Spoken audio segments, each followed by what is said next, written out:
Good evening, everyone. You're listening to Redpill 78. I am the Corruption Detector, and this is your Redpill News. Finally, so sorry about that.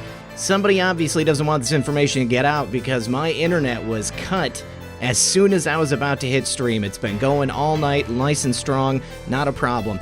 Zen Garcia is with us tonight, author, researcher, radio show host, very prolific writer, Zen Garcia. Zen Garcia is going to be here talking about a lot of things, but primarily, big shout out to Benschwagel, we're going to be talking about the Serpent Seed. We are going to get into all of this and more, you guys, and we'll be right back after a quick word from my sponsor. Thank you so much, Noble Gold, for sponsoring this program.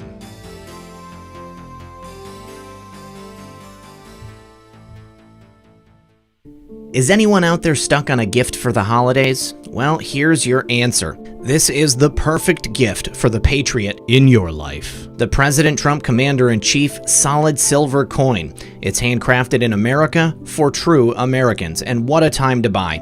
Until December, Noble Gold are offering this incredible coin with a cool $10 off and a fantastic collector's display case, making an insane $17.95 saving on the price you'd normally pay. Go to TrumpCoin2020.com and select the Commander-in-Chief coin and make sure to use the code REDPILL7810 for this unbelievable discounted price. Whether it's for Veterans Day, Thanksgiving, or even Christmas. Don't miss this one. Hit the link or go to TrumpCoin2020.com and choose the Commander-in-Chief coin. And make sure to use the code REDPILL7810 for this special discount. All right, guys. Thank you so much for sticking around. Sorry about the technical difficulties. I am just waiting on our guest, Zen Garcia, to get in here on the new Zoom meeting. That link has been sent. Zen, if you are listening, go ahead and refresh your email, and hopefully he'll be here in just a second, you guys. But while we're waiting for Zen to get here, did everybody have a good Thanksgiving? I know that I sure did. Spent it with lots of wonderful people. And let's see here. I want to go ahead and say hello to some people. Let us make the chat box a little bit bigger. How do I do that here? There we go. There we go. Make it a little bit bigger. All right. So we've got people from Lakewood, Colorado, Malta, Illinois, Ohio, Oklahoma, Costa Rica. That's awesome. Costa Rica, Washington State. No, it's people in a turkey coma. Gobble gobble from Texas, Shreveport, Los Angeles, Maryland. Blue Skies joining us for the first time live. Glad to see you, Blue Skies. Texas, Georgia, Castle, Michigan, Kentucky, Tennessee. Listen, guys, before we get into everything with our guest, Zen Garcia, I had some people asking if I knew what happened to Thomas, that Thomas was missing. Well, I gave a call to Thomas, and I found that he's on his way to be with his family. I guess that his father is in some type of a medical emergency, and that's why he was unable to make the show tonight with Linda, and it's why he was unable to let anybody know, because it was an extreme emergency. He just had to leave as soon as he got the call. So everyone, please do pray for Thomas, pray for his family, pray for his father, keep him and everyone else in your hearts and in your prayers. I'm going to go ahead and just see if I can get a hold of Zen here one more time, because we were all set to go and the plug got pulled. Let's see. Here he is. It's asking for a password. Why is it asking for a password? There should be no password. Let's see. Why is it doing that? Let me see, guys. Copy the invitation. Should not be asking for a password. That is very strange. Let's try with that.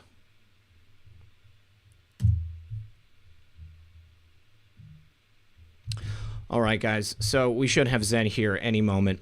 But like I said, I hope everyone had a great Thanksgiving, spent it with my loved ones, and we're going into a big year here, you guys. 2020 is going to be huge. There is so much stuff taking place in the news, so many disclosures that are happening, So many people waking up across the board. It's almost unfathomable the degree with which people are waking up. I saw something today about the number of Democrats that are now switching over to the Republican Party because they believe in what Donald Trump is doing. And people are leaving the Democratic Party because they can see through the facade. And it looks like my guest, Zen Garcia, is here with us now. Zen, are you there? I am, brother. How are you? I'm good, man. I'm good. Thank you so much. I appreciate your patience here with these technical difficulties. Pretty unusual. Everything just got shut down at 9:59 as soon as I was about to go hit stream. Yeah, pretty crazy. But glad it's all resolved and we're moving forward. Exactly. Exactly. Well, Zen, how was your Thanksgiving? Pretty excellent. Always a pleasure to be with family and friends and to share meal. And my family's pretty godly. And so, be able to share all the revelations and the things that I teach and broadcast is interesting aspect of what we're able to talk about and share dialogue over. So that's very cool. How about Beautiful. yourself? Yeah, it was great. I was with my girlfriend and her family. My daughter went with her grandmother. Pardon me. My mom has a special diet, so she didn't eat with anybody. She told everyone to go and go eat where they could eat. But so yeah, it was great. I mean, it was one of the best Thanksgivings in recent memory, and I can't think of another place that I would rather be right now in Right. this moment in time. It's pretty incredible. Yeah, absolutely. And that is Thanksgiving is probably the only kind of traditional holiday that myself and my children celebrate. We don't do a lot of the pagan Yes. festivals and things of that nature, but Thanksgiving is always a pleasure and to show gratitude to the Most High for all the bounty and blessing and abundance that He pours forth upon us as well. I just really like the ideology and the concept behind the gathering of Thanksgiving and even the name. Just the gratitude to the creators, something that is really close to my heart. Oh, absolutely. I can totally agree with you there. Well, Zen, I gave a little bit of an introduction to you while we were waiting for you to join the call. But you are an author, you're a researcher, you are a radio show host yourself. Why don't you tell the audience a little bit about who you are and what you've been doing this whole time? Sure. I've been an author since 1992. I published my first book when I was 22 years old and have since then published, authored 24 um, of my personal uh, manuscripts, and then have also compiled numerous um, compilations of ancient manuscripts and have released those as well. Myself and my children, we run a publishing company called Sacred Word Publishing, and uh, and for those that might be interested in the manuscripts that we do release, you can actually find a 35% discount on those titles that we do have available at our website until the end of this month. And so go there. And I'll also make mention that we are hosting a conference in March upcoming of this year, and the early bird tickets run out as well. The discount ends at the end of this month. Myself, Rob Skiba, Gary Wayne, Dr. Joy Jeffries Pugh, Yana and Stephen Benoon of Israeli News Live, my son Justin James Garcia, Laurel Austin, and Dr. Stephen Pigeon will all be speaking there at that conference. But I'm also a radio show host as well, like yourself. I do one show on Wednesday evening, 8 to 10 p.m. Eastern on Revolution Radio. It's called Momentary Zen. And then on Thursday night, I'm on Truth Frequency Radio, 9 to 11 p.m.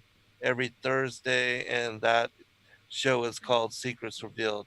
And then we do a digital book readers club every Saturday where we go through some of the books that we've released, some of the ancient manuscripts, and we do that with a worldwide audience, and basically like an ecclesia gathering of truth seekers, and it's a blessing as well, and that's from 7 to 8:30 p.m. on every Saturday, and then every other Friday I do an Ask Me Anything show with my daughter-in-law, Joy, and that is hosted on our YouTube channels, Endeavor Freedom and Zen Garcia. So you can find most of my work there. And if people are interested in also the guest appearances that I make, I do release that information on our Facebook page. And that is just Zen Garcia. Excellent.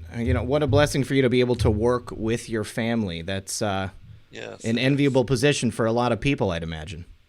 Yeah, I'm fortunate and very blessed that my children are awakened at such a young age, and that they are also deeply involved in the work that I do to bring forth truth, and not only to connect the ancient mysteries with the biblical prophetic side of what's going on in the world, but also to unite that in theme with the New World Order, and some of the things which we'll be talking about tonight with regard to the bloodlines and how it connects to what occurred in the garden. And that right there, the serpent seed, that is what drew me to you. Our mutual friend, I don't know if you know Ben Schwagel, but he's someone who follows your work quite extensively. And for a long time, he was messaging me and saying that I should get in touch with you. And once I started looking into everything that you've done, I mean, you have quite the catalog of research that you've gotten into. I knew that this was going to be an incredible show, and I could not wait to get a hold of you. Now, Yeah. go ahead. Oh, I was just going to say, I'm really glad that you did. And I do believe that this particular theme that we'll be speaking on this evening is a skeleton key for uniting all of these various concepts, as I made mention, the ancient mysteries, the biblical and prophetic side, and the conspiratorial New World Order side of what we are contending with, even in this day and age, because all of the seed of Cain, as is commented on and regarded in Scripture, they are the principles that are sitting upon the thrones of the world today, that use the divine right to rule and have.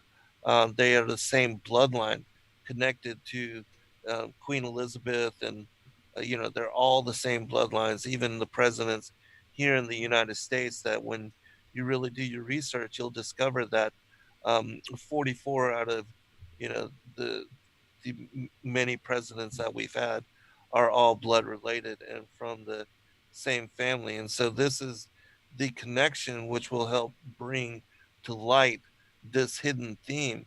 And it also explains why it is that even in this day and age, we see that the prevalence and the propagation of evil is ongoing and widespread, unless one understands that there truly is a bloodline related to the devil here upon the earth, and that they have from the shadows been ruling over and controlling the fate and the destiny of humanity. It just does not make sense as to how we are not able to evolve to a degree where we can put all these negative aspects of human nature behind us. It's interesting. I mean, you had mentioned the how this is kind of the common thread that runs through everything, and I often say, this is more than just a modern day war. I mean, we're talking about quite literally thousands of years, if not more, of this cabal and these bloodlines ruling over us here on the face of the planet.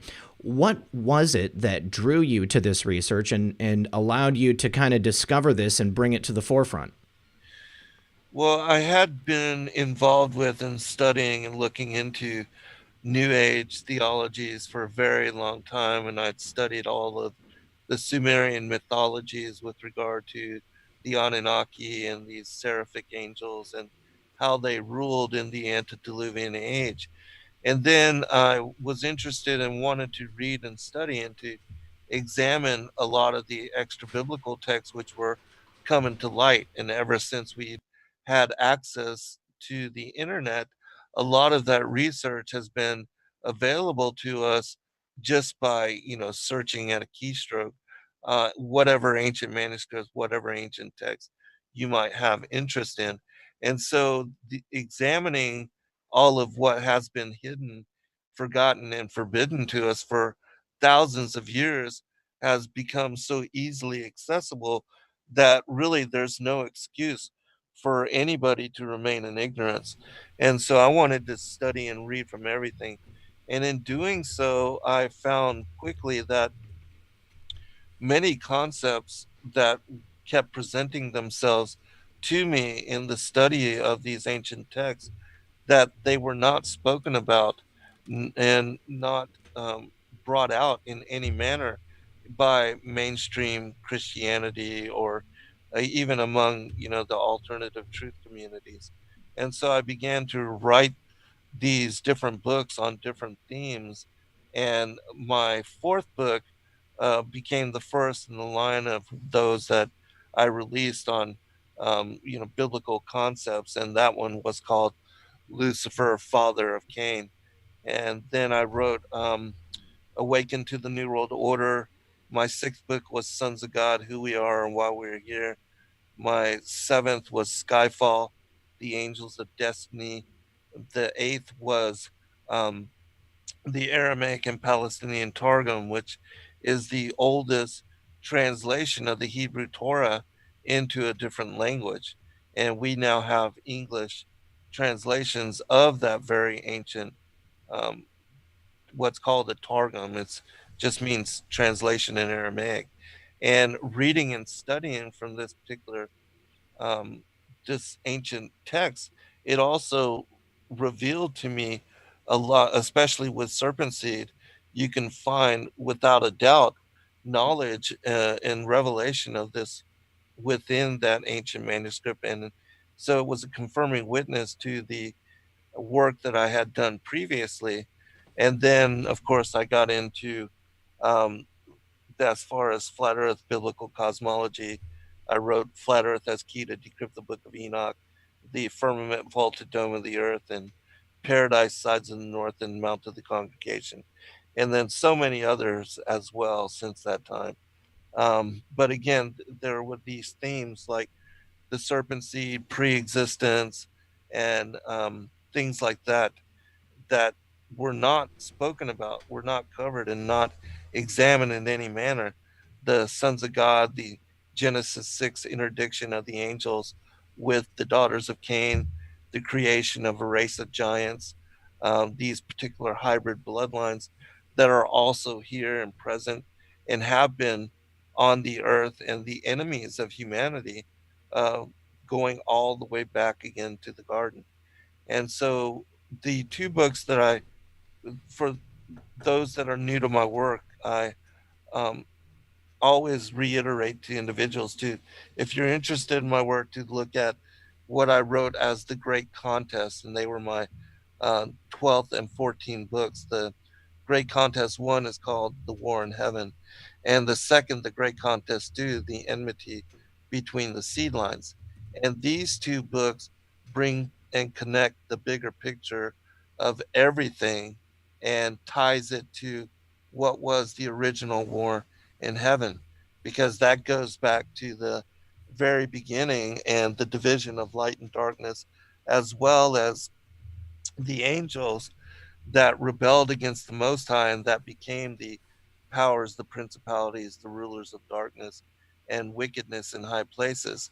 They are the eye at the top of the Illuminati pyramid that, being disjointed from the rest of the body, they are the spiritual forces of darkness which rule over the serpent bloodlines that are also in blood oath aligned against us as the children of Adam.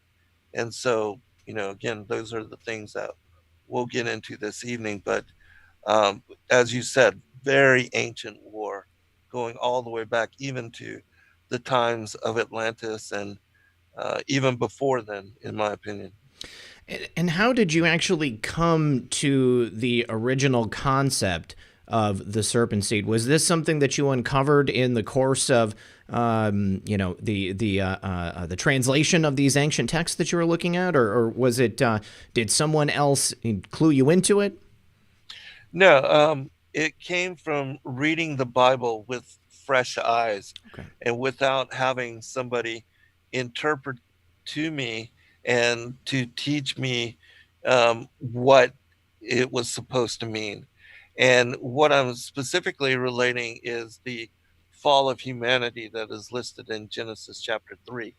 Because in that story, you see that Eve is tempted by the serpent to eat from the fruit of the tree of the knowledge of good and evil. Mm-hmm. And in doing so, the consequences of her and Adam having eaten of this fruit and the serpent having tempted them to eat of this fruit is that right off after eating this fruit, you see that they then cover their genitals with fig leaves and then they hide themselves away from the Most High God. And then he calls them forth from their hiding places and then brings forth these punishments against them. He says to the serpent in Genesis 3:15 that he would put enmity between thy seed, meaning the serpent, and her seed, meaning the woman's. And so the result of their eating the fruit of this tree of the knowledge of good and evil was that there would be two bloodlines born as a consequence of their actions.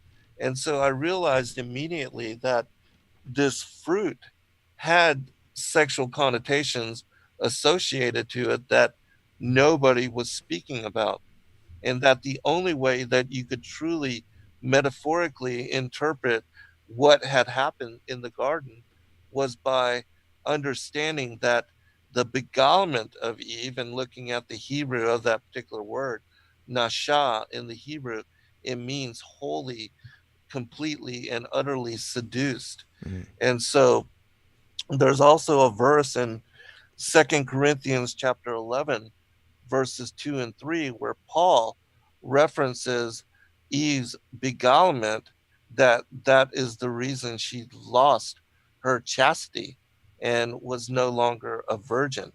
And so that also was confirmation as to that the story has to be interpreted in a manner that a sexual liaison occurred. And so when you re-examine, as I was stating, and we can go into greater detail on this, but when you look at the punishments that were brought forth from the Most High God upon the serpent, Eve, and Adam, you see that Eve, the punishment that was brought to bear upon her was that she would bring forth children in sorrow. And Adam, he would have to work the ground and in order to bring forth sustenance to feed what would be his future progeny. And so if you believe that Eve just ate a fruit, a piece of fruit, an apple or a pomegranate or a fig, whatever it is you decide to, convey that particular fruit, the result of it were carnal in nature. And so the only way to really fully understand that story and to bring forth what is conveyed in scripture in the early chapters with regard to the fall of humanity is by understanding again that this sexual liaison occurred, and that what essentially happened was that the serpent beguiling Eve impregnated her with Cain, who was the firstborn son of the devil, and is described so in the scriptures. In First John chapter 3, verse 12, it says of Cain that he is of the wicked one. And then we see in Matthew chapter 13 that Christ goes into great detail in parable all throughout that particular chapter, in the parable of the sower, the parable of the kingdom, the parable of the tares of the field. He describes an enemy sneaking into the garden and sowing the tares. And the angels ask him, do you want us to gather the tares, uproot them, But he says, nay, because if you do so, you'll uproot the wheat as well. He says, let both grow together until the time of the end. And in the time of the end, he'll send forth his angels as reapers to gather the tares for burning, but the wheat for preservation. And then he explains that the children of the kingdom are the good seed, and that the tares, are the children of the enemy. The enemy, which again is referenced as being the father of Cain, who was of the wicked one. And then he very precisely tells us that the tares are the children of the devil. And so, you know, and for whatever reason, and I don't understand this even unto this day, but this particular knowledge is vehemently opposed and greatly condemned. And, I don't really even understand as to why, because in my opinion, it's just, it's an interpretation which brings forth the truth of what is revealed in scripture. But even if you choose not to believe, or you choose to believe this, I just don't understand why people are so highly critical of it. So much so that, they call me a heretic or a blasphemer or whatever. So I was just going to comment on that. I mean, in the lead up to this show, there was a lot of people who seemed to be very, very divided by this, the very idea that this could be. And I mean, I guess I've always thought that, the Bible is the word of God written by man, and men are certainly fallible, and it's definitely been controlled throughout the ages by whoever was in power at that time, whoever was the Pope, whoever is leading the church at this given moment. But so it doesn't seem too out of this world to me that something like this could be hidden, especially when we're talking about probably the most wicked people that I can imagine, who are comprising the cabal. yeah, absolutely. And knowledge has always been controlled from top down. If you look historically at, the different councils that have come together, and the different, as far as the supposed vicars of the Most High God through the Roman Catholic Church, that they have, through Inquisition, burned at the stake everybody that has been in any manner opposed to their particular slant on theology. And they are the ones that said that, only this amount of books are authorized. Everything else should be condemned, judged, and not even examined. And this historically has been the indoctrination that everybody has been brought up, and with this perspective, they don't even understand why they are opposed to some of these extra biblical materials. And so, yes, even those that translated, the Bible into English or into German or into different languages, they were hunted down and burned at the stake for even making accessible the revelations that are contained within the gospel to the laypersons, the masses. And nobody really questions as to why these supposed, and I do believe that it was the seed of Cain that was conducting these kind of massacres and these kind of inquisitions against the people that were trying to reveal truth for thousands of years. And it's still this way. Even with the access of the internet, you still see this kind of mindset, um, and this kind of indoctrination. Uh, this is the perspective which most people have, and they don't really even understand why. Real quick, Zen, I need to go do a couple of quick thank yous to the audience. Ben Schwagel just showed up. He says, sorry I'm late. Glad you're here, though, Ben Schwagel. Michael Kenny said, let's all show Thomas our strong support for him in his comments. Press 17 for him and his dad. Thanks for that. Jammer drops a hammer, says, Jesus said, I am the good shepherd. The good shepherd gives his life for the sheep.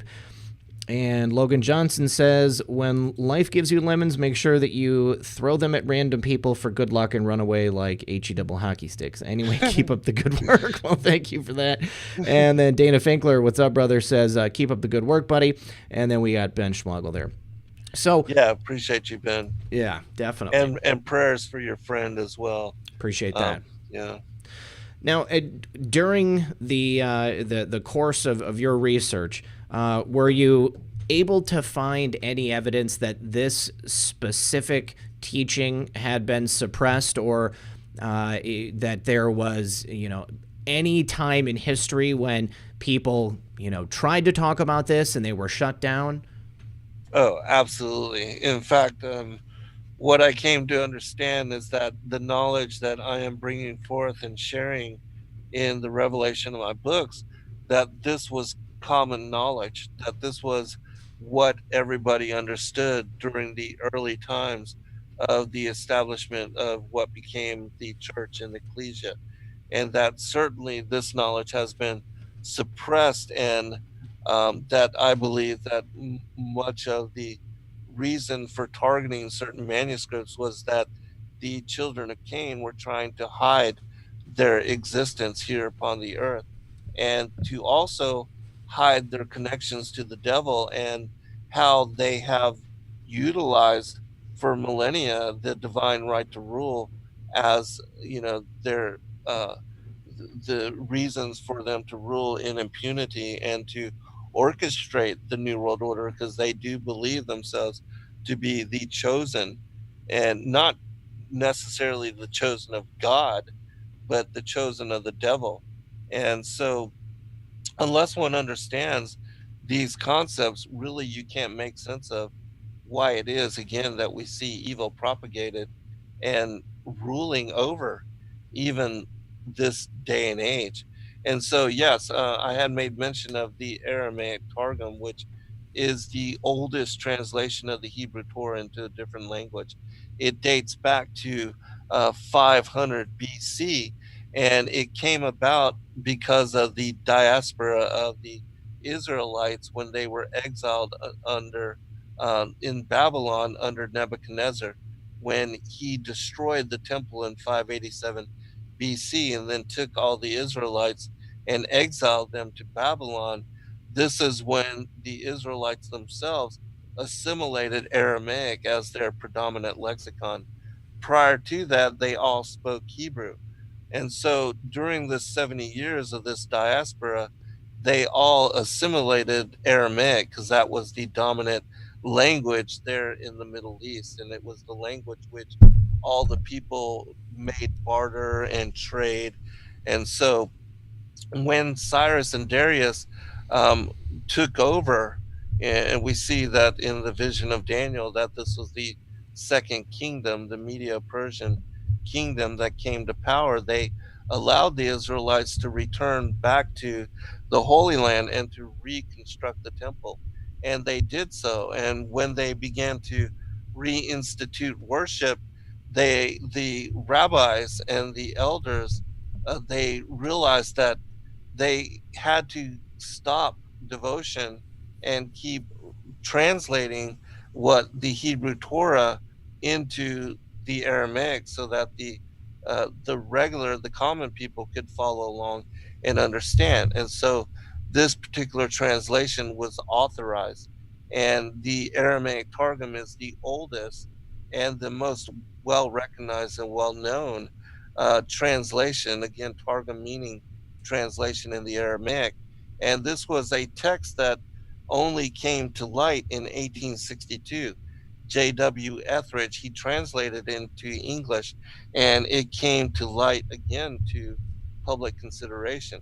And now that we have that English translation, we can examine and read what essentially is the first translation and the oldest translation. This one even predates the Greek Septuagint by 200 years, and all modern English translations is 2,000 years older than the King James. And so when you read the some of the verses in there, you realize that there's much more detail in the Aramaic Targum available almost on every chapter and every verse. And I really want to talk specifically about that extra detail and those differences, because one of the big things that people say is that that story of Adam and Eve and the apple, it's an allegory for knowledge. How do we know that it actually is an allegory for the bloodline itself? yes, very good question. And so, yeah, let me share with you a few passages just to give you an idea of the variation that you can find in the King James and also that of this Aramaic translation. And so, looking at Genesis 3:15, where we see the verse where, and I will put enmity between thee and the woman, and between thy seed and her seed, it shall bruise thy head, and thou shalt bruise his heel. In the Aramaic Targum, it says, and I will put enmity between thee and the woman, and between the seed of thy son and the seed of her sons. And the reason it says the seed of her sons is because we know, and this is specific again to Cain and Abel, we know that Cain is the serpent's son. And that's why it says here, the seed of thy son, speaking to the serpent, and the seed of her sons. And the reason it has plural with regard to Eve's sons is because Cain killed his half brother Abel, and Seth was born 130 years later as a replacement for Abel. And when you look at even in the King James version of the Bible, you'll see that the first 10 generations of Cain are set apart from Adam's genealogy, and they are found listed in Genesis chapter 4, whereas Adam's bloodline is listed in Genesis chapter 5. And so this particular passage in the Targum is specific to that the children that would be these two bloodlines, the seed of the woman and the seed of the serpent, they are specific to Cain and Abel. And that what God said as the punishments, where he said to Eve in Genesis 3:16, that thou shalt bear children in sorrow, and that she would be the mother of all the living. This was because Eve is the mother of both the seed of the woman and the seed of the serpent. And so these are the two bloodlines. But Adam is only the father of Abel and Seth. And that we see in the Bible, it says that both were born in his likeness and in his similitude. And we get clarity on that as we go further. Like, for instance, I'll read a passage here in the book of Jubilees. It says, and Adam and his wife mourned for Abel 4 weeks of years. And in the fourth year, the 5th week, they became joyful. And Adam knew his wife again, and she bare him a son, and he called his name Seth, for he said, God hath raised up a second seed unto us on the earth instead of Abel, for Cain slew him. And so, if Cain were Adam's child, he would be the third son. But we see specifically that Seth is the second son because Adam was not Cain's father.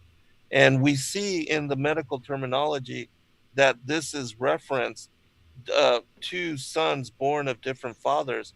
It's called heteropaternal superfecundation. And it simply means that when a woman has sexual relations with two men, that she can oftentimes bear fraternal twins from birth both of these different fathers. And that's exactly what we see being and occurring in Genesis with the story of the fall of humanity.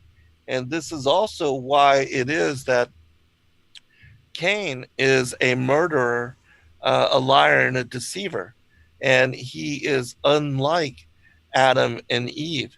And it's even said of Cain in the ancient manuscripts, which I'll get to here in a short bit, that he had a seraphic appearance, much like the seraphim angels. And that word Sarah means serpent like or reptilian, which is interesting because it is said of the elites today that their bloodlines are what Christ refers to in the scriptures as a brood of vipers Hmm. or a den of vipers. And we see that the serpent, again, beguiling Eve, that it would make sense that the firstborn son would have this seraphic appearance. And so, the serpent is said to be in Revelation 12, that old dragon, that ancient serpent who deceiveth the entirety of the world. And so these kind of things are also brought forth. But the big one, which a lot of people uh, believe that, the in Genesis 4:1, it says, and Adam knew Eve his wife, and she conceived and bare Cain, and said, I have gotten a man from the Lord. That is telling us without a doubt that Cain is Adam and Eve's son. But that is actually not true, and I'll explain why. You see, first in the King James, and Adam knew Eve his wife, there's a semicolon after that passage. And a semicolon denotes separation. And so that verse is actually distinct and separated from the verse, and she conceived and bare Cain. And I'll explain why. Because in the Targum, that verse, and there's a passage that is excluded from the English translation, it actually references this. And Adam knew Hava, which means life giver. That's the name in the Hebrew, what we translate to Eve. And Adam knew Hava, his wife, who had desired the angel, semicolon. And she conceived and bare Cain, semicolon. And she said, I have acquired a man from the angel of the Lord. And then she added to bear from her husband, Adam, his twin, Abel. And so we see that in the King James, you have this verse, who had desired the angel, missing. It's been excluded, Hmm.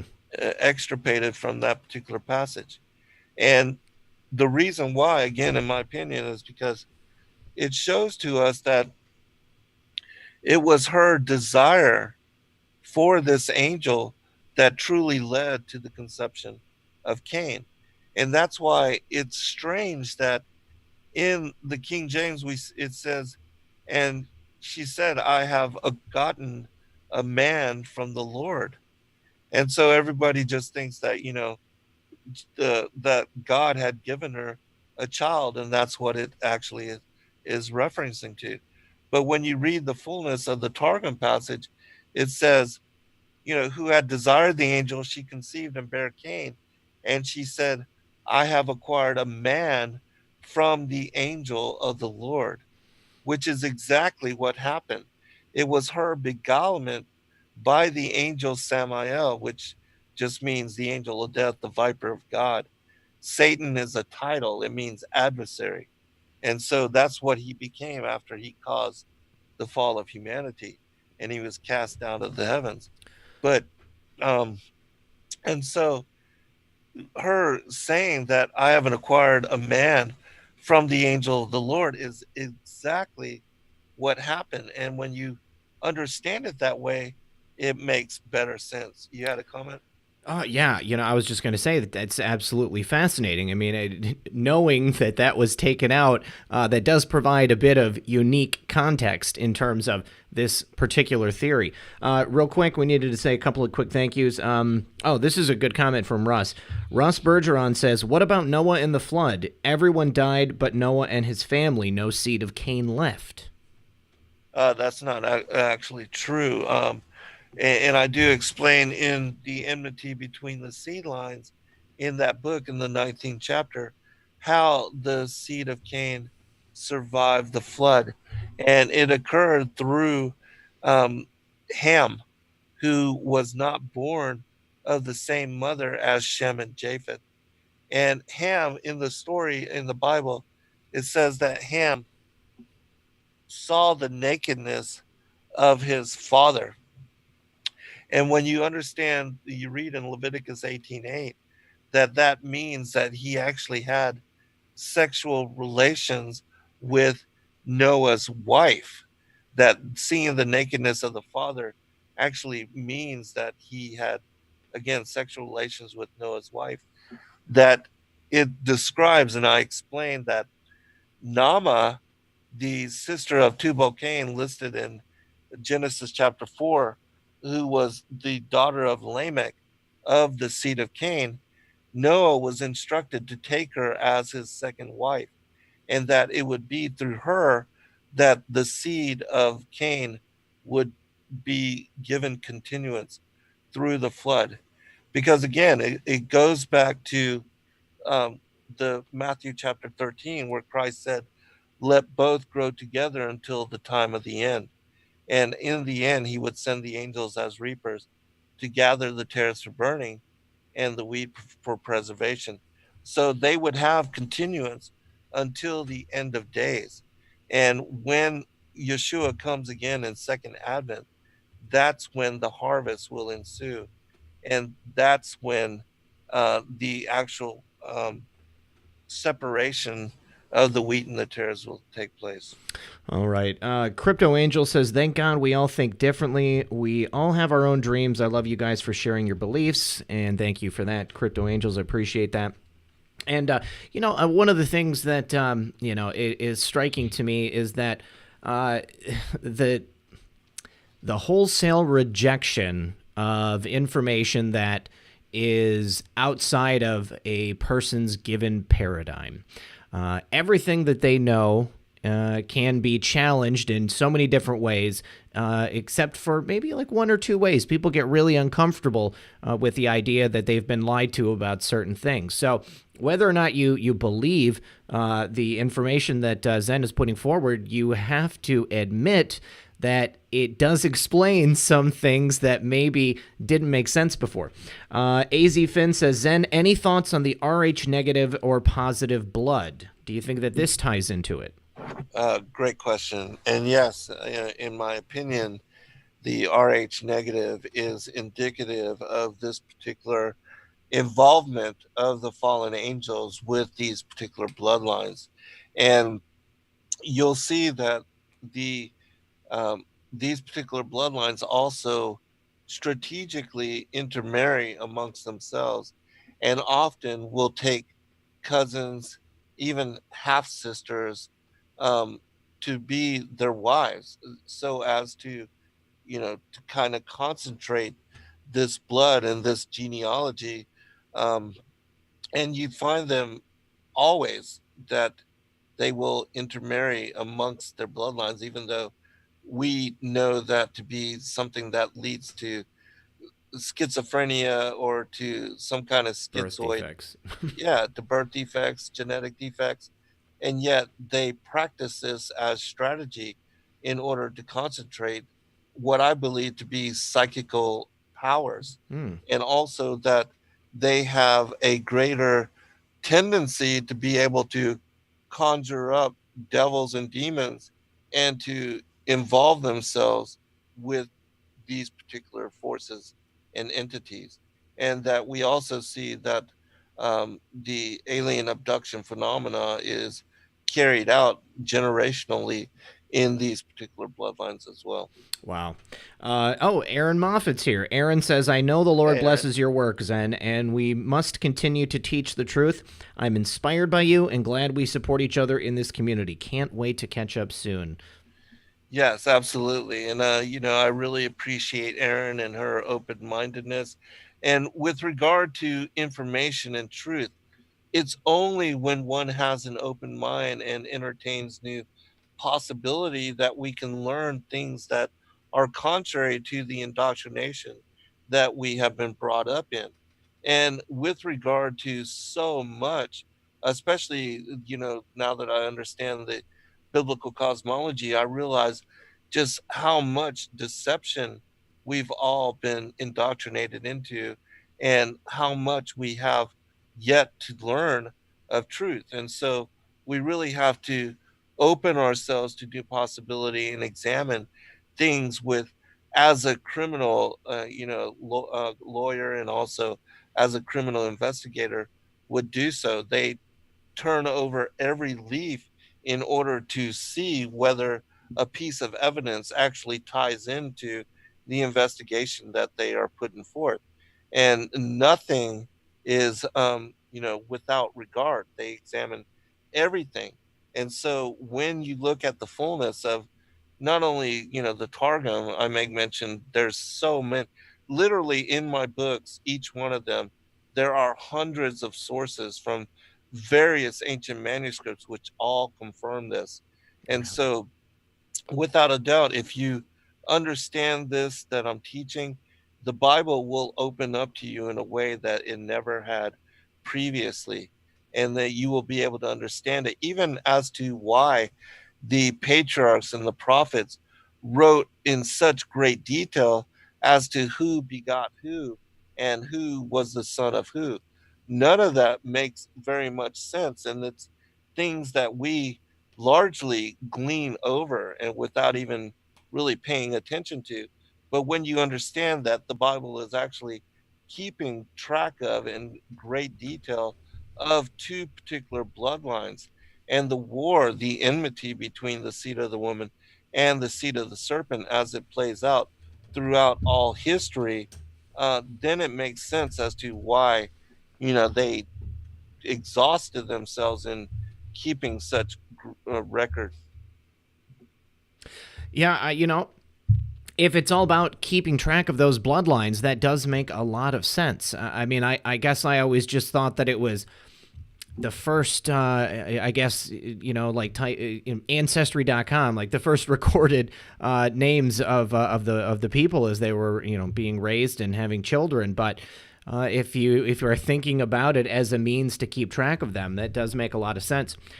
TikTok just said, does this have a lot to do with the Dead Sea Scrolls and why the Catholic Church won't let some of the books be released? This is what I hear, is there are books that they won't let the public people see in the public. And this is actually, this is a great time to bring that up because I wanted to ask you about that.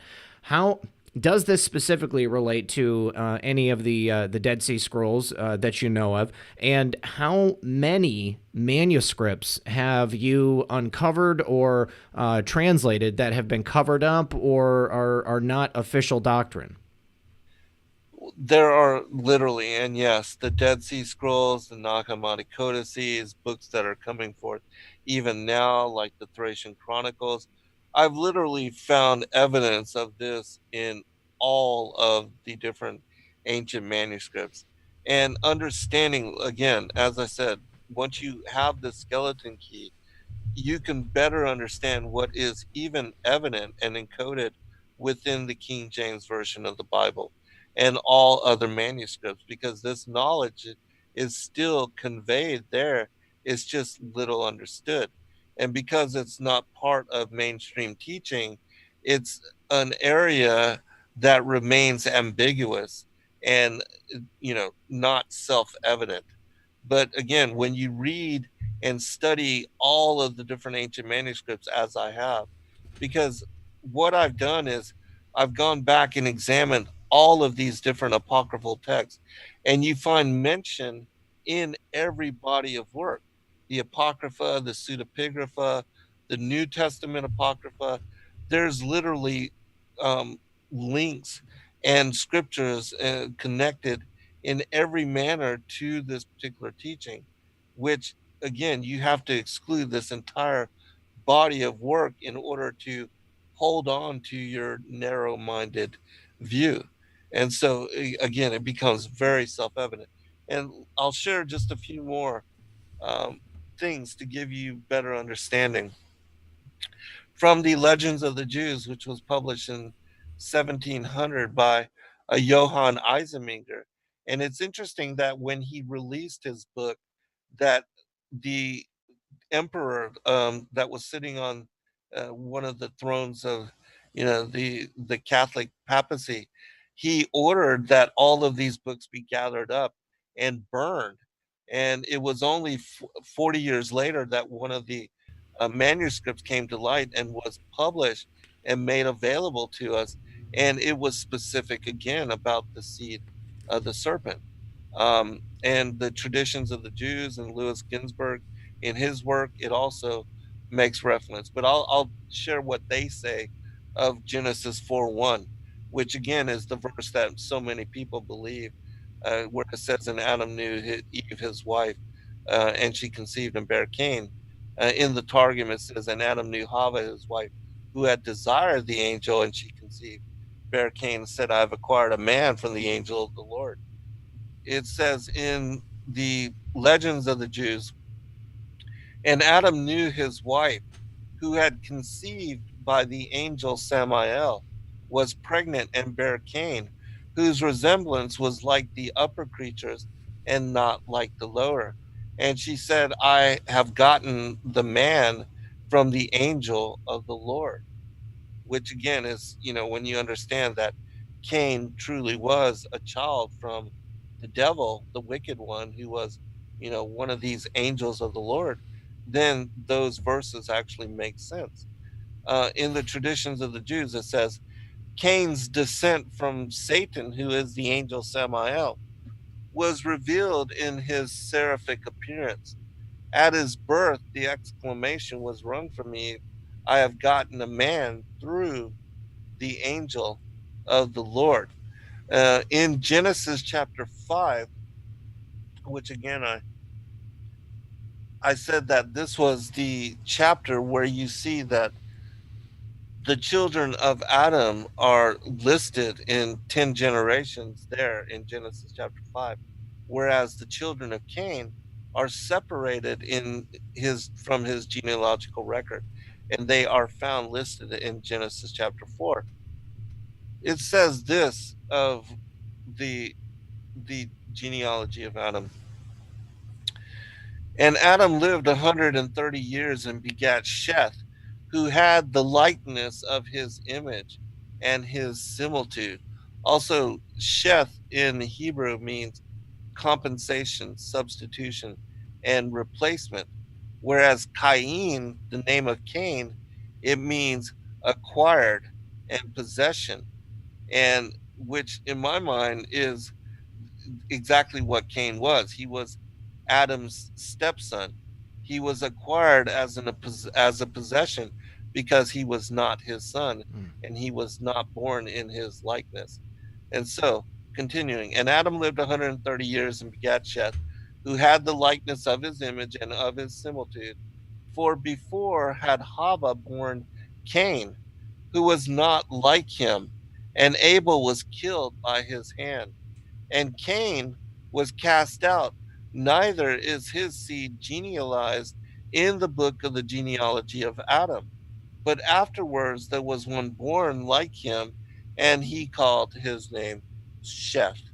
And so one can find confirmation that Cain is not part of Adam's genealogy in two different places. In Luke chapter 3, verses 30 through 38, you see there that the genealogy of Christ, who would be in the second part of Genesis 3:15, the prophecy of him crushing the head of the serpent as the serpent was nipping at his heel, this was fulfilled by Christ. And in Luke chapter 3, you see that Cain is excluded from his genealogy. And so, how this was actually fulfilled was that when Christ was crucified on the cross as the seed of the woman, 1600 years earlier, David, when he had killed Goliath, who was without a doubt Nephilim, a giant, a Philistine champion who was mocking the Israelites and making fun of their God and also tempting Saul, their king, to come out and to fight him and to challenge him. And yet David went out and used a sling stone to to stun Goliath, and then ran up to him, used his own sword to cut off his head. He took his head back to Jerusalem to show to the people that indeed he had slaughtered their champion and freed them from the bondage of the Philistines.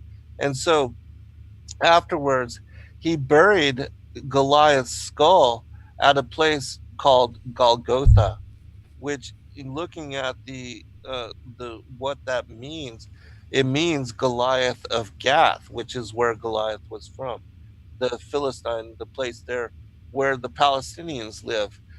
That is where Gath was. And so burying his head there at a place called Calvary, Golgotha, when Christ again was crucified on the cross, he was actually crushing the head of the serpent, Goliath's skull, at the same time that it was nipping at his heel. And so this prophecy in Genesis 3:15 that was given to the serpent and to Adam and Eve was actually fulfilled when the Son of God came into and entered into flesh form and dying on the cross, redeemed Adam and his descendants. He descended down into Sheol, freed them from the bondage, and returned them as the resurrected first fruits to paradise. And they were baptized in the Arturian lake by the archangel Michael, as is revealed in the Gospel of Nicodemus. And then they were allowed to enter into New Jerusalem, the city of paradise, where they await us even now. There's a couple of verses. Also in Jude chapter 1, you see that it speaks of Enoch as being the seventh from Adam. If you include Cain as the firstborn son of Adam, then Enoch would be the eighth from Adam and not the seventh.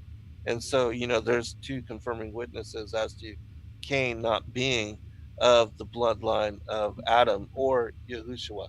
And so we see in the Keber Nagas, it says this of Cain: and he drove him out of the garden because of his apostasy through the sin of the serpent and the plotting of the devil. And at that sorrowful moment, Cain was born. And when Adam saw that the face of Cain was ill tempered or sullen and his appearance evil, he was sad. And then Abel was born. And when Adam saw that his appearance was good and his face good tempered, he said, "This is my son, the heir of my kingdom." And so, again, we see without a doubt that Cain was said to have a seraphic appearance, which the seraphim angels are snake-like. That word "sera" means serpent or reptilian, and "fem" is just a plural. And so, the seraphim angels being serpent-like, dragon-like entities, which is exactly what we see in the depictions of the Anunnaki, that they are these feathered serpent, these reptilian beings. And so, exactly the allusion to the reptilian and the connection of the bloodline of Cain is something that is with us even today. Continues through. Now, Michael Buck asks, what does Zen think about the Sefer translation? Cepher? Yeah, I think the Sefer translation is a really good translation in that it covers and restores the name of God to, Yod Vod, which is the Tetragrammaton, and also the name of Yahushua, which means Yah's salvation. And actually that the names of God point to the Father and to the Son, because in the ancient Hebrew pictographic language, the Yod He Vod He actually means behold the hand, behold the nail, which we know that Yahushua being crucified, that the nails were plunged through, I believe, his wrists. But, again, it's connected to the crucifixion of the Son. And so the Father's name points to Yahushua Christ, whereas his name in the Hebrew, which is Joshua in the English, Yahushua means Yah's salvation or Yahweh's salvation, which is exactly what he was when he came into the flesh. He was our salvation. He was the lamb which brought forgiveness of the sins of humanity. Absolutely. All right. And Michael Kenny says YouTube is full of in-depth breakdowns like this. Sadly, it's about Marvel and Star Wars, not the stuff that is real and matters like this. Kudos. Well, thank you for that, Michael. And Zen, again, thank you for being here to talk about this. What do you think about taking some calls now, Zen? Are you Yeah, let me bring up one last passage Please. because this one is also, again, like you were asking me about different collections of manuscripts and how they are connected to this knowledge.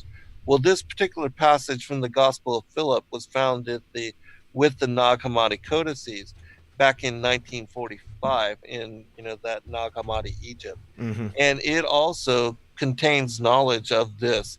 And without a doubt, the only way that one can uh, to really understand and interpret this passage is by having this knowledge. And I'll explain it. It says this: He who has been created is beautiful, but you would not find his son's noble creations. If he were not created but begotten, you would find that his seed was noble. But now he was created and he begot. What nobility is this?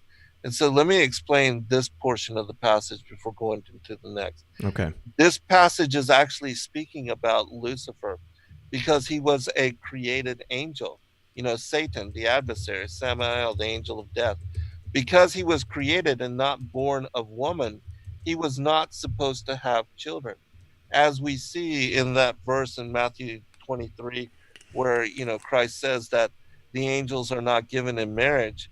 And that was actually a reference to Enoch chapter 15, where it speaks about how the angels were, never to be, they were not supposed to procreate or to have spouses because they're immortal, they're spiritual beings. Whereas humanity, we propagate through having spouses and coming together in couples, and that through making love, we propagate the bloodline and we propagate the seed and we have children, which continues the human race. And so this verse, he who has been created, again, is speaking of Samael, Lucifer, the angel of death, but you would not find his son's noble creation. The reason is because he was never supposed to have sons. And so that's why his sons would not be noble creation.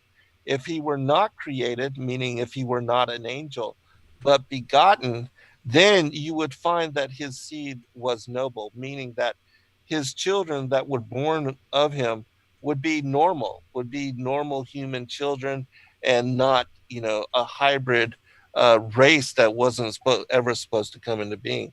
But now he was created, meaning he was angelic, and he begot. What nobility is this? And so this passage is telling you, as far as Satan, and that he was not supposed to have children. And then it says this: first, adultery came into being, afterwards, murder. And what was that adultery? It was his beguilement of Eve. Yeah. And because he adultery first came into being, and then he impregnated her with Cain. When Cain was born, he murdered his half brother Abel. And so then first adultery came into being, afterward murder, just Yeah. as the passage says. And then it says, and he was begotten in adultery, for he was the child of the serpent. And so he became a murderer just like his father, and he killed his brother. Indeed, every act of sexual intercourse which has occurred between those unlike one another is adultery. And so, again, it's very clear there that Cain was a child of the serpent. It's undeniable, and that this is why he was evilly inclined.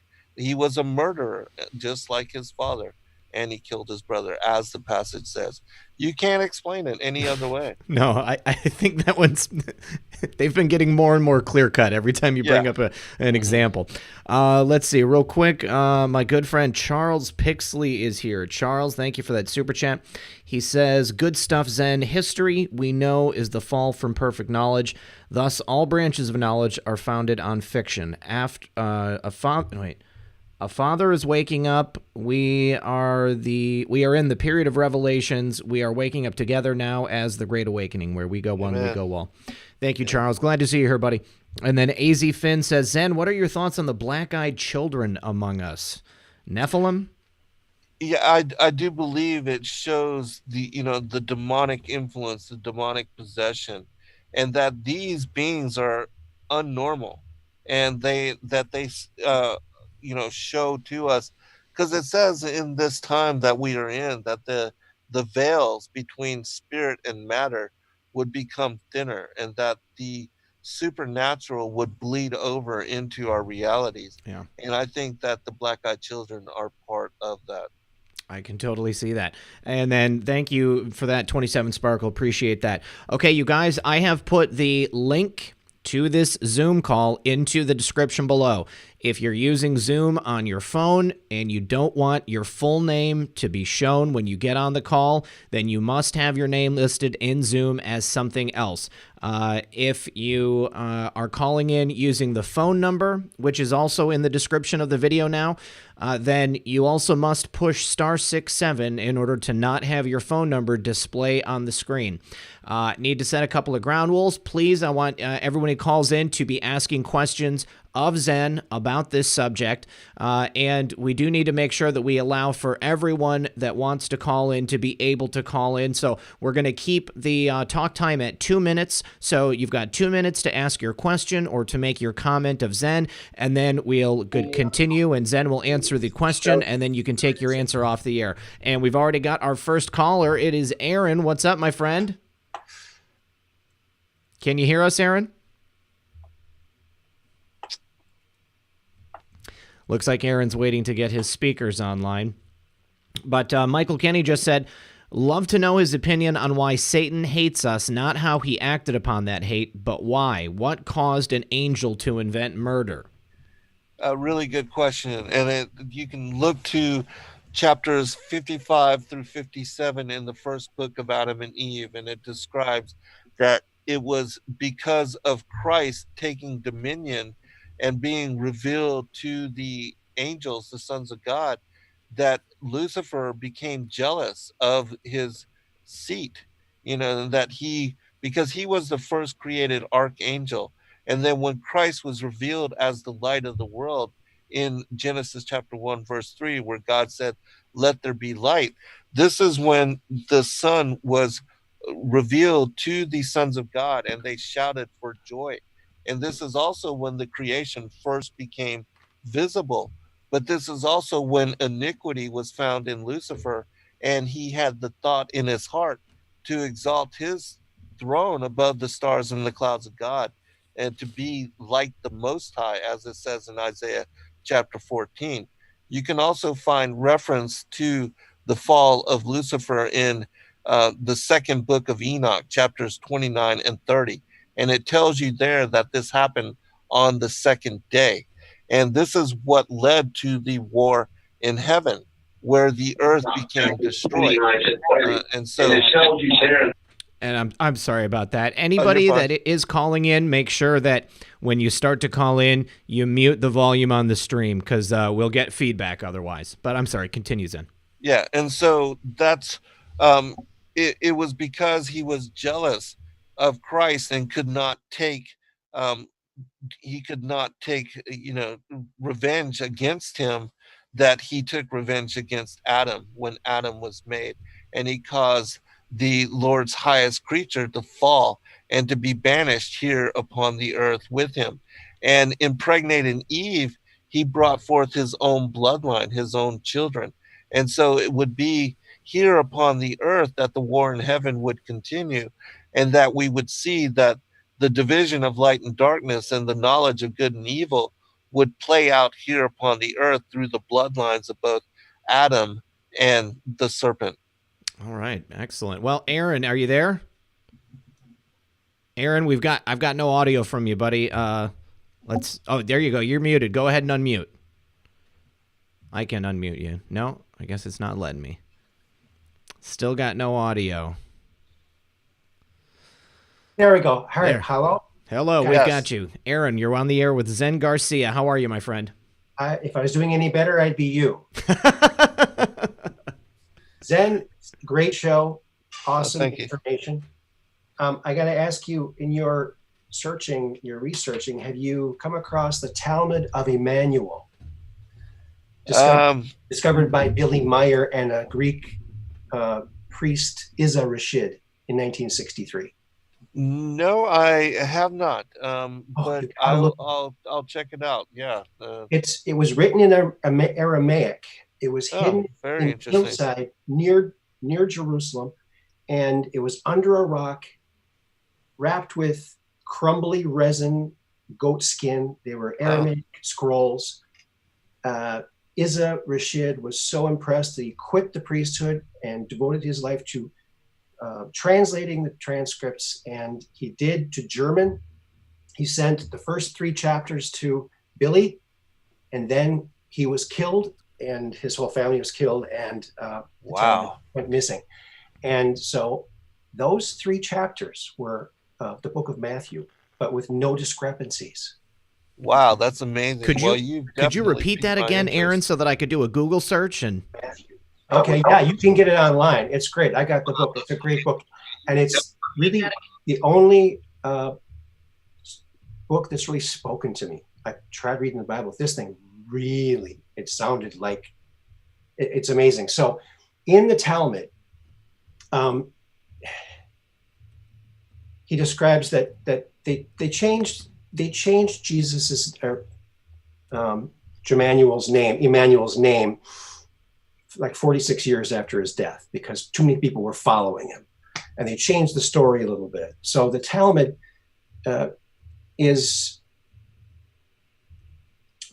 like I said, it's been studied by theologists, and it's got no discrepancies, whereas the book of Matthew has discrepancies. Like when they're putting the thorn of crowns on his head, and he's asking who did that, it's because in the Talmud it explains someone behind him says something. That's why he said that. And he also said that Emmanuel was not the son of God, but he was the son of one of the celestial sons, Gabriel. And in that same cave was a piece of glass, and I think a doll too that was like a gift to him. And that the traitor to Jesus was actually not a traitor, it was someone else with a similar name. So it was very, very interesting book. And the other thing I was going to ask you, did you look into the Urantia? Did you read the Urantia? I have examined it, but I've not found as far as prophetic truth within it, and so I've not dedicated to a lot of time to studying it. Okay, one more question. The Law of One. Have you heard about that? No. I've heard of the Law of One, and also I've got the Urantia reader actually on my iPad. I've checked it out before. Someone had sent it to me to check out. It's a third about Jesus's life, and it's a third about the earth, and a third about something else, heaven, I think, something. But very interesting. Very cool. It's really thick. Yeah, well, thanks for, I'll definitely check that out. You've piqued my interest for sure, especially with it being in Aramaic. I sent you a link to an article about it, Zen, so that you can check that in the chat after we're done. Very good. I appreciate that. All right, excellent. Brother. Well, Aaron, thanks for calling in, my friend. Thank you. Yep, we'll talk to you soon. Bye-bye. Bye-bye. All right, coming up next is caller number 4741. That's the last 4 digits of your phone number. Are you there? Yeah, I'm here, Red. Hey, how you doing, man? Good. How about yourself? Can we get your name? This is Hater-Proof, Red. Hater-Proof. I'm around and about. You know me, dude. Yeah, anyway, sure. This is very, very interesting. You know what? One of the things that I think I personally internalize with religion, or the belief or ideology of religion, no excuse to kill one another on a global scale, by the way, is to look at like the personal struggle that I have, like as an individual, with like, the difference between right and wrong and what I choose every day, to choose, one day at a time to tell the truth, is, what's really, I think, subjectively going to bring the love for all of us, instead of them using it as a covenant means to, like, let's say, tax us or steal our children, or, change political systems and run governments and banking systems globally, for instance. So I think what it really boils down to is, like, when we look at free will, we have a choice as an individual to do either right or wrong. And sometimes wrong, right, isn't really easy at first, because there's so much temptation, as the Bible calls it, right, in front of our face, and everybody's involved in it, like the rackets that are being run in our country at the highest echelons of our government currently. And so they feel as if they have no choice because they feel that they have no hope. Right. They have nobody there for them. They're sitting alone in jail. They feel that they're at their worst when they're trying to be their best. And so I guess the thing is that I just wanted to say for all those people out there that have felt that, we understand. And that's why we're here and why, the Watchers watch the Watchers, because that's the way that we not only do our democratic free process here in our country, but, we believe in the truth, the rule of law, the U.S. Constitution as the highest law of the land. And, we've had people die over it in many, many years because, certain inalienable rights for us as individuals, like the right to not be enslaved or the right not to be judged for our ideologies, whatever they are, even if somebody else knows that they're wrong. There's a really good saying, Red, and I'm going to let you go. You can lead a horse to the lake of knowledge, but you're not going to force them to drink. Yep. True. So anyway, on that note, my man, you guys take care, and thank you for your show and everything that you're doing, Red. I appreciate it. Really, it's good that you're a patriot, and there's good that we have other patriots in this room, and it's good that the country is waking up, and I'm really, really, really, really happy with you guys. So absolutely, keep up the good work. Well, glad to be here with you, Haterproof. All right. Yep. Thank you, man. Right, Bye. buddy. We'll talk to you soon. Bye-bye. I like the name. Yeah. Coming up next is Barry. Barry, you're on the air with Zen Garcia. Are you there? Yes. Can you hear me? I can hear you just fine. Go ahead. Oh, wonderful. Okay. I wanted to ask Zen if he'd ever heard of Jonathan Kleck. He's on YouTube, and he's been teaching this for like 17 years about Lucifer seducing Eve and the whole twin system.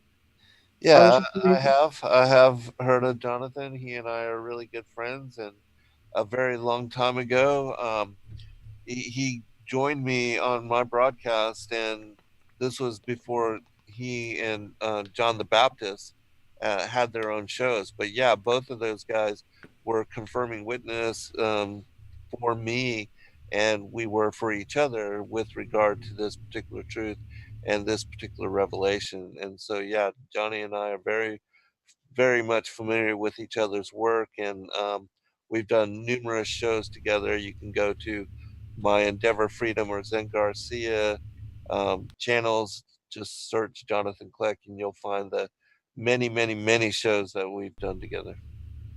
Okay, so do you have an email system that you send out teachings if you sign up?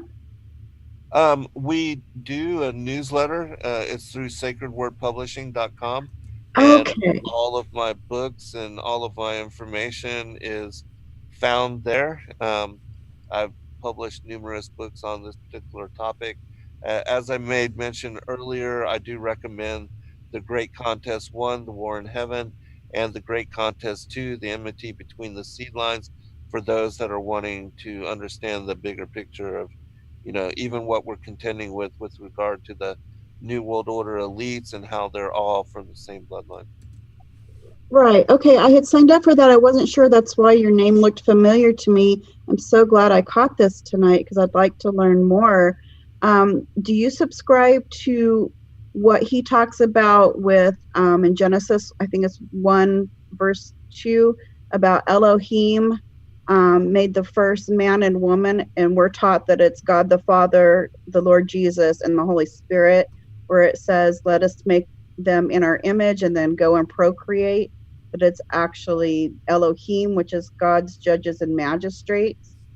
We have a slight difference of opinion on that with regard to, it is my belief that Satan does not have the power to create or to manifest from nothingness or to imbue life, and that he can only counterfeit or manipulate or alter from what already is. And so my interpretation of that is that in Genesis 1:26 through 28, that Elohim is speaking of the Holy Trinity, that they established the heavens and the earth, but certainly that just as it says in the Sumerian Chronicles, that the fallen angels, once they were cast out of the heavens and were found here on the earth, that they then began to try to enslave even the pre-Adamites and to make them into domestic workers, what they describe as the primitive worker, the Lulu. And that this is the reason, in my opinion, that the Most High created Adam in his own image and established modern humanity, and that it would be through us that judgment would come upon the fallen angels for their interdiction into the affairs of humanity, and that it would be through Adam's bloodline that Yeshua, as the Son of God, would be born, and that it would be him that, redeems us, rectifies the fall, and also brought judgment against the fallen ones for not only murdering him and crucifying him, but also they recognized, even the demons, whereas much of humanity did not. They said, "Have you come to torment us before the time?" And so they recognized him as the Son of God, and whereas much of the world did not. And so that's the differences that we have with regard to Genesis 1. Again, I don't believe that Satan has the power to create, and certainly didn't establish this world, and that he teaches that Satan was the one that created this world, and specifically that created women, and um, the separation of male and female. Okay, thank you very much. I You're appreciate very it. welcome. Yes, God God bless. bless. Thank you for your call, Barry. God bless. Yep. Yeah, bye-bye. Zen, one thing that I had wanted to ask was, are you familiar with the work of Zecharia Sitchin, and do you give any credence to it at all? I know that there's a lot of controversy surrounding it because apparently his translations of the tablets that he was working off of was perhaps creative. Maybe that's a good way to say it, or maybe another way to say it is it was a whole cloth fiction. But I just wondered if any of the information that he had put out, if you thought there was anything to it at all. Yeah, I absolutely am familiar. I've read all of his books, and as I said, I was involved in the New Age before being brought full circle back to studying and examining the biblical narrative and all the extra biblical texts, and so I have an understanding of how these things come together. But yes, the Sumerian mythology, it is somewhat based in truth, and the reason I can say this is because it does describe them as when they were cast out of the heavens, and when they came here to the earth, they tried to create a slave race of what was the hominids that were then here on the earth. And we see in the word in Genesis 1:26 through 28 that God, again, the Holy Trinity, that they created this hominid because the earth had been destroyed and they were recreating it. And they told these particular beings, they created male and female in couples and in multiple races, and they were told to be fruitful, multiply, and to spread upon the earth. Whereas Adam was not created here on the earth, but was created in paradise, and it was from there that Adam was tempted. Even in the Sumerian mythology, the distinction between these two separate creation is spoken of. One is called the primitive worker, which the hominids prior to Adam could not speak in the manner that we do now. They did not domesticate animals and they did not farm, but they were able to perform menial tasks. And they were servants to the so-called demigods, the gods and goddesses, the pantheon of the fallen angels, the feathered serpents that we see, again, depicted, the seraphim angels, the Anunnaki, those who from heaven came. Mm-hmm. But then God established us, modern creation, modern Adam and Eve, in his image. And so then when Satan tempted Adam and Eve to fall, to eat from the fruit of the tree of the knowledge of good and evil, that's what, again, brought forth the two races as far as this seed of the serpent and the seed of the woman. And them being cast out of paradise, we found ourselves here on the earth with the primitive, the pre-Adamites, as well as the fallen angels who were already cast out. And we see in the archaeological record that we see in the megalithic structures, and some of these structures dating back to even before what was the flood of the ice age and the meltdown of the ice during what, you know, some say goes 15,000 years back, whatever, however it was. There were certainly, the fallen ones were creating cities and building these megalithic sites at a time when the water levels were different here upon the earth. Mm-hmm. And that was before the 6,000 years of the last, the modern history of, you know, when we were here and have been here. And so if you understand that the fallen angels were cast out on the second day, they were here on the earth, they were involved with the pre-Adamites before our coming and before we were cast down and banished here to this earth, then you can make sense of what we see as the megalithic sites, how they were all connected to each other, how they were all built in similar pyramidal structure, how they were aligned to stars and constellations at a time when we had no such knowledge and no capacity to do so. And also that the involvement of the giants in the building of these megalithic sites, that this is something that is excluded from how they were able to achieve and how they had the technological capacity to accomplish such things, whereas we cannot even replicate those kind of things now. Absolutely. You know, with modern technology. And so I write about all of this in great detail, the antediluvian age, the prior times. You can find it in my books on the sons of God, paradise, the firmament, vaulted dome of the earth, and also in the great contest, One War in Heaven. All right, excellent. Phenomenon, did you change your name, or did we lose the other caller? Phenomenon?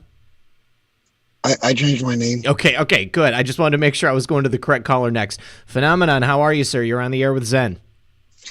Okay. Oh my God, my voice is so shot out. I'm sorry. No problem. I've got like 1,000 questions because this is my area of study, and you're bringing up stuff I've never even heard of in some cases. But I think I got a pretty good question here. In the book of Job, when Lucifer goes up there and hangs out with God and asks, hey, what do you think about this? And God's like, well, you know, you can do this. And I do have one quick comment to make. For all those people that are like, demons are aliens and extraterrestrial, by definition, angels are extraterrestrial. They're not of this earth. So just stop it. And what I'd like to say. But I'm curious about what you think about the story of Job. Yeah, the story of Job is a very interesting one in that it does give us insight into the sons of God and also how Satan was part of the Mount of the Congregation. And that he speaks about when God asks him, where have you been? He says that he's been walking to and fro and up and down within the earth. And in my opinion, we see, and I explain this in great detail in my 19th book, Paradise Sides of the North and the Mount of the Congregation, that we see, whereas he wanted to exalt himself and to establish his throne above the Mount of the Congregation and the sides of the north, God cast him down to the bottomless pit. And there is, according to biblical cosmology, what is called the Rupus Negra. It's this black lodestone magnetic mountain, which is the tallest mountain in the world, and it sits at the center of the earth plane at the North Pole. And that is also where the location of Jacob's ladder is, that there is a portal leading up into heaven and the throne room of God, as well as a hollow earth entrance into the interior of the earth. And that it is within the interior of the earth that the devil's domain, Tartarus, Sheol, Gehenna, they are found there also. And that this, what's called the abysmal chasm, there's this whirlpool that surrounds this Rupus Negra, this black lodestone magnetic mountain, that every 6 hours sucks in the oceans of the world, and then it expels them in geyser. And that this is what really creates the phenomena of the tidal rhythms and high and low tide. And so this is also spoken about by the ancient historians and explorers in the book, a 14th century book called the Inventio Fortunata, and also John Dee received a letter from Gerardus Mercator, who created the North Polar Projection Map. And in the most northern latitude, he speaks about the existence of this mountain as well as this whirlpool. He calls it an indrawing sea. We see in the Greek mythology, it speaks about the sea monster called Sharbertus. And this sea monster is spoken of as being a whirlpool. And so in the ventures of Odysseus and in the Iliad and Virgil in Aeneid, as well as Jason and the Argonauts, if you read those stories, you'll see that they also encountered this particular phenomena as well as this lodestone mountain. And so I talk about its connections to the Bible and how it describes in both the book of Enoch chapter 18 as well as the book of Job chapter 26, this particular area, which is again called the bottomless pit. And also, there's an opening where Polaris is, the one fixed star of the celestial night, that is where the Most High has established his heavenly temple, and the throne room of the Most High God is situated there above Polaris, and that all of the stars rotate around Polaris, and it shows the center of what is the vaulted dome of the earth. Fascinating. Phenomenon, thank you for your call, buddy. And coming up next is Karma Michelle. Karma, how are you? Karma, we've got a great. Can you hear me? Yes, we can hear you. How you doing? Okay.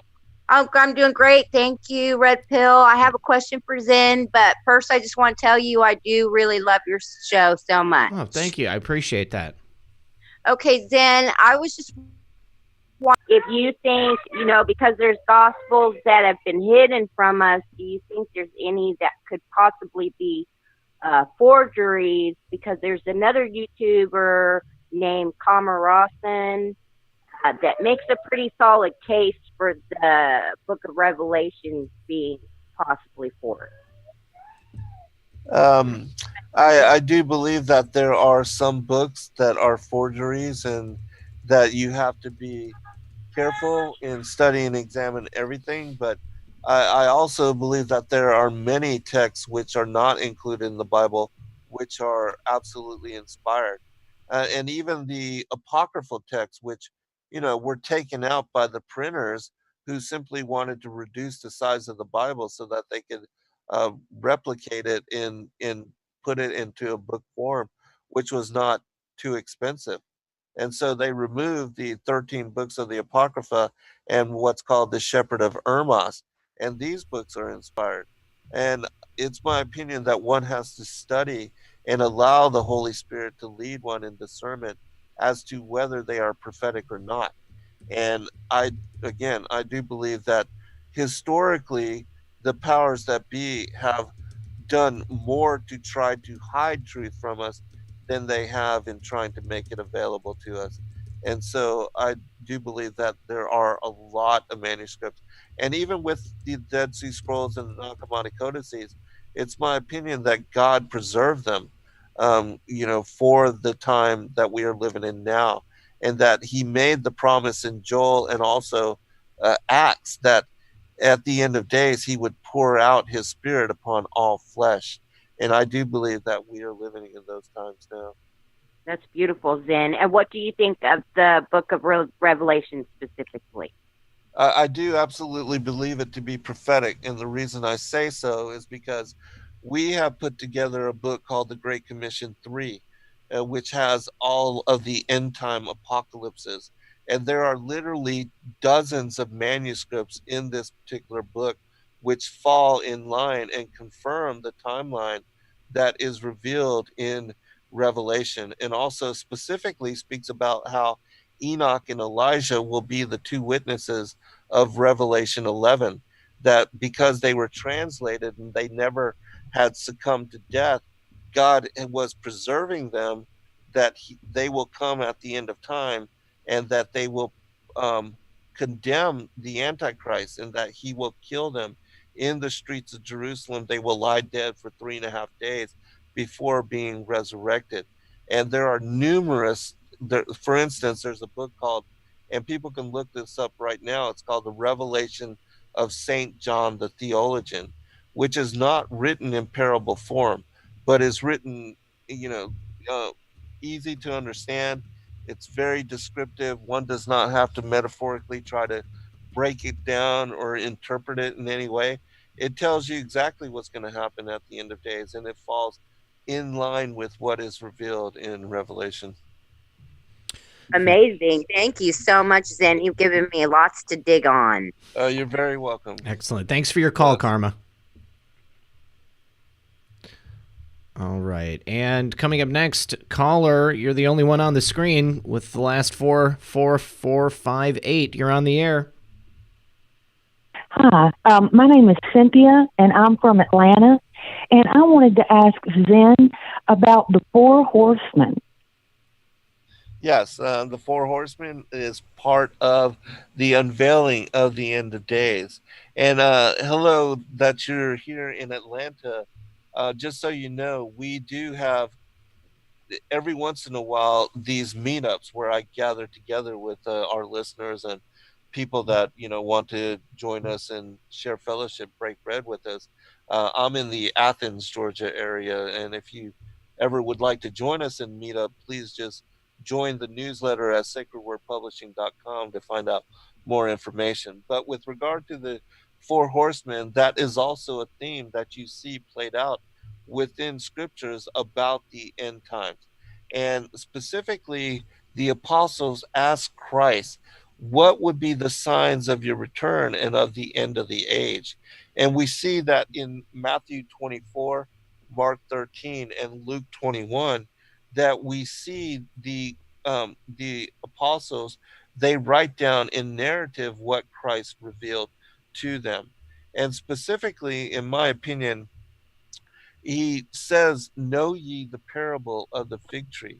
And that particular parable, in my opinion, is connected to what we see as the restoration of Israel as a nation, which occurred in 1948. And we see confirmation of this in a book called The Apocalypse of Peter, which we know Peter was one of the foremost apostles, but yet this particular narrative is left out of the King James Version of the Bible. And Peter asks Christ specifically what the parable of the fig tree means. And he tells him that it is connected to the house of Israel. And that when we see the house of Israel gathered together again, that this would be a sign for those that were then alive that we are in the last generation. And so, in my opinion, according to the text and what is revealed, the Four Horsemen are even now upon the scene, and that we are awaiting the coming of the Antichrist, the establishment of the beast kingdom, but that certainly the blooming of the fig tree, which was again the nation of Israel coming into being, which has never happened before to another nation, that this was a sign to us of the blooming of the fig tree, and that we are that generation which will see the fulfillment of all things. But again, specifically with regard to the end time apocalypses, if you are interested and want to know more about the prophecy of the end of days and the last times, please do get the Great Commission 3. There are so many texts which are specific to the fig tree generation, that if you read and you study that particular text, you'll know more about the end times than 99% of the pastors and preachers that are in mainstream churches that are teaching about the end of days. Perfect. Thank you so much. And I'm glad you're here in Georgia. Thank you. And I will definitely be looking you up. You're very welcome. Be blessed in your study. Thank you for your call, Cynthia. Thank you. And before we get to Nathan, I've got to just do a couple of quick super chats. Candy De Leon said, what is Zen's take on Mark Taylor and his warnings about the big mega churches? I don't know who Mark Taylor is. Okay. Mark Taylor, he's colloquially known as the Trump prophet. He's a good guy. He's been on the show before. Ben Schwagel says, I know about the Law of One. Corey Good and David Wilcock push that. AZ Finn says, Zen, the Tower of Babel, did they try to break through the firmament? Your thoughts? They absolutely did. And you can find confirmation of this in the Chronicles of Jeremiah, and also the writings of Abraham. And it is specific to that Nimrod was going to try to he was going to try to make appear that he had killed God, that when they arrived towards the firmament, he was going to shoot arrows and have them bloodied before ever shooting them.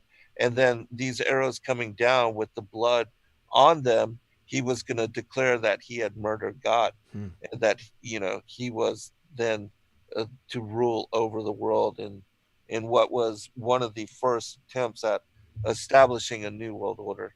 And we see that how God feels about a one world government, a one world order under one person dominated like that.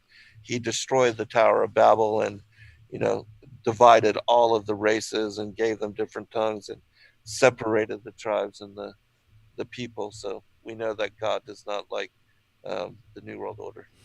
Excellent. I concur. All right, moving on to Nathan. Nathan, you can go ahead and unmute, buddy. And what is your question for Zen? Hi, Zen. Nathan Thompson here. I run the official Flat Earth. Brother. Love you, man. I love you too, bro. The Bible says that God's qualities are clearly seen through creation. I was just wondering, what are your opinions on creation? Is it a heliocentric model or a geocentric model, and why is that important? We absolutely know without a doubt it is geocentric, and that the reason it is important is because the heliocentric model has been established in order to bring forth the reign of the Antichrist, and that, you know, the ancient aliens are our creators, and that already we see being pushed that they are from some galaxy far, far away, and that long ago they came here and established humanity in their image, which we all know to be a lie.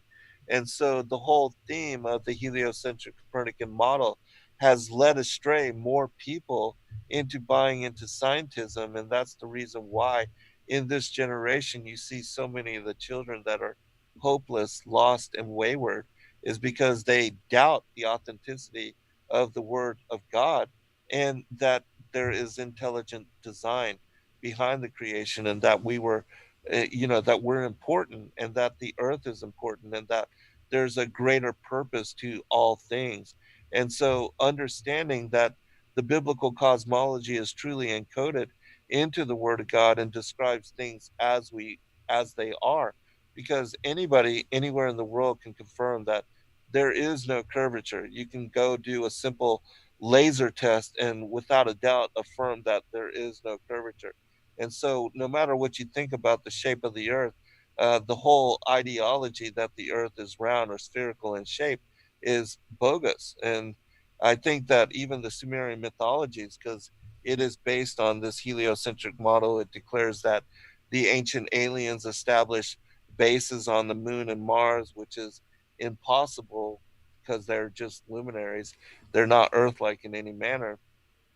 That shows you how far the deception goes back. 6,000 years already in the Sumerian mythos, they were trying to establish a basis, a foundation for what is now the whole push of that the ancient aliens, these extraterrestrials being from some faraway galaxy, that they were the ones that created humanity. And so many are, buying into that lie. And so that's why it's important to understand the truth of the word. That Zen, you give some of the most detailed answers on the Bible. I'm such a big fan of you. And just one thing to mention, you didn't talk about the Earth's rotation, and God says the Earth is on pillars and will never move. Right. So what do you say to the people out there that think the Earth spins? For anybody that believes that the Earth is moving 1,037 miles an hour, which is faster than a bullet shot from a gun or the speed of sound, I mean, if we were moving that fast, life could not exist on the surface of the Earth. And it's clearly seen according to the stars. Again, I was speaking about how Polaris is directly above the North Pole. If the Earth were moving 66,600 miles an hour around the sun, and the sun moving around the center of the Milky Way, and the Milky Way moving around some galactic center, there's no way that the stars could remain fixed in the manner that they have for thousands of years, and navigators using the North Star during night to determine direction. That would be impossible. And so it's very clear. I mean, I can go outside of the front of my house during the daytime, and some days my flag is not even waving. There's not even the slightest breeze. And for somebody to tell me that we're moving eastward at 1,037 miles an hour is absolutely ludicrous. And so, yes, the Bible declares that the earth is fixed, stationary, and unmoving. In the book of the Courses of the Heavenly Luminaries, which I decrypted, to show that, Enoch describes that the luminaries are moving. In 14 chapters, he attributes the motions of the sun, the moon, the stars, the wandering stars. There's not one verse or passage about the earth moving. And it's because, again, it is fixed, stationary, and unmoving. Amen. What a beautiful answer. Thank you for having me on today, Redpill 87. Ever since you had David Wise, I've been a fan of your channel. So excellent. Thanks for your call, Nathan. I appreciate it. We'll talk to you soon, buddy. All right, we've got one more caller on the line, and that would be caller with the phone number ending 3872. You are the final caller of the evening. What is your question for Zen? Hi, thanks, guys. I would just like to ask that we do a group prayer and pray for everyone that's hurting and in pain in this world, and to open their eyes and to see the truth. Absolutely. I can close us in prayer, but before I do so, I want to just share one last thing. And I had made mention of the apocalyptic texts that are part of the Great Commission 3. I just want to share the individual manuscripts which make up this compilation to give people a better understanding of what I'm talking about. In this particular book, you have the Apocalypse of Abraham, the Apocalypse of Moses, the 14th vision of Daniel, the Apocalypse of Elijah, the Hebrew Apocalypse of Elijah, the 4th book of Ezra, the Apocalypse of Shadrach, the Sibling Oracles, Book 2, the Apocalypse of Zephaniah, the Apocalypse of Baruch, the Apocalypse of Thomas, the Apocalypse of Peter, the 1st and 2nd Apocalypse of James, the Apocalypse of Paul, the Revelation of St. John the Theologian, the 10 signs of the end of the age, the Apocalypse of Samuel, and the Apocalypse of Zerubbabel, and finally, the vision of Adamant. And as I said, all of these books are specific to the end times and to our being the fig tree generation. And whenever you would like me to, brother, I can close this in prayer. Okay, just need to do the last two super chats, and we'll go ahead and do that. Storm Girl says, "Hi Zen, what do you think Trump is? A man named Kim Clement said Trump was an instrument of God. Sounds crazy, but things happening now seem miraculous." Lesson Scrop says, "Thank you for your work.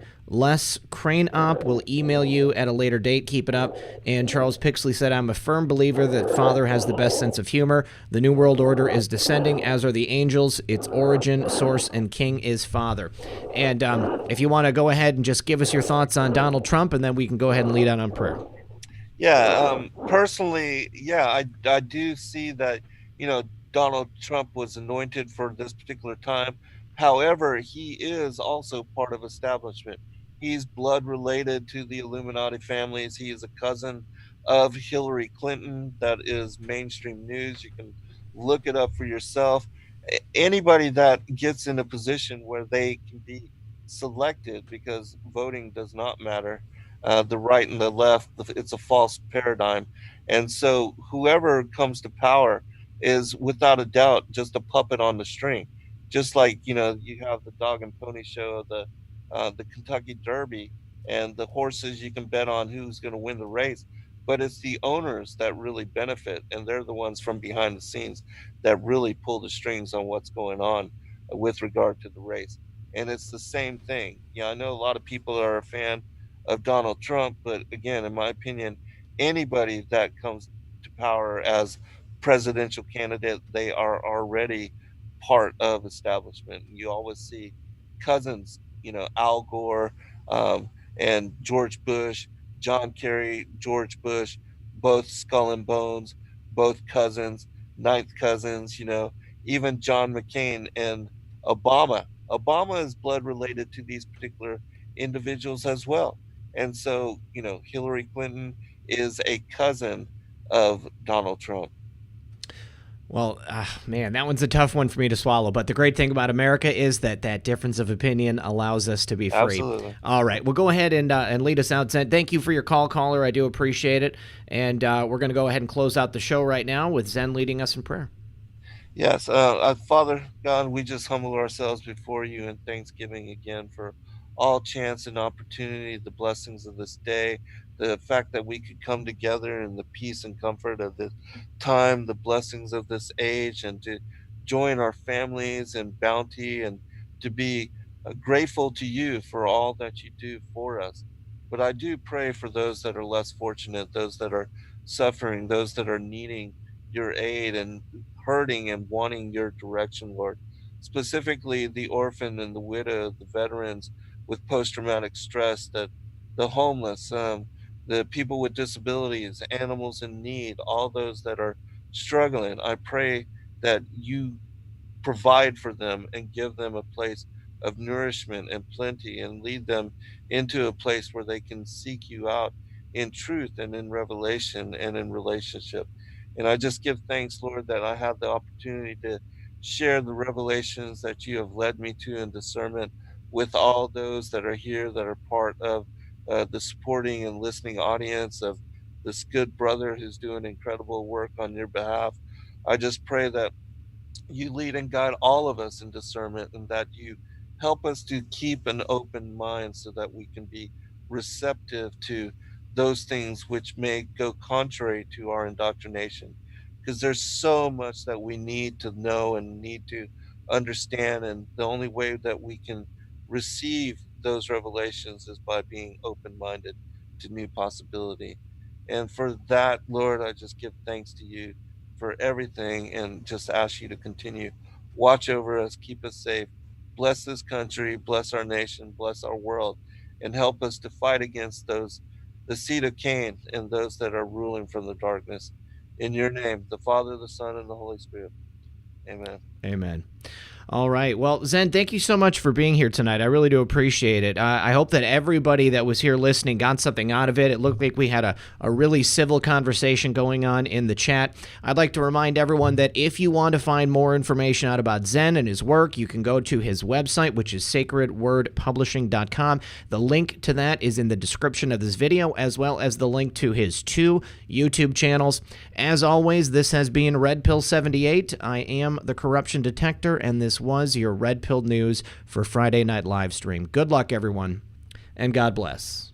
Be blessed all. Good night.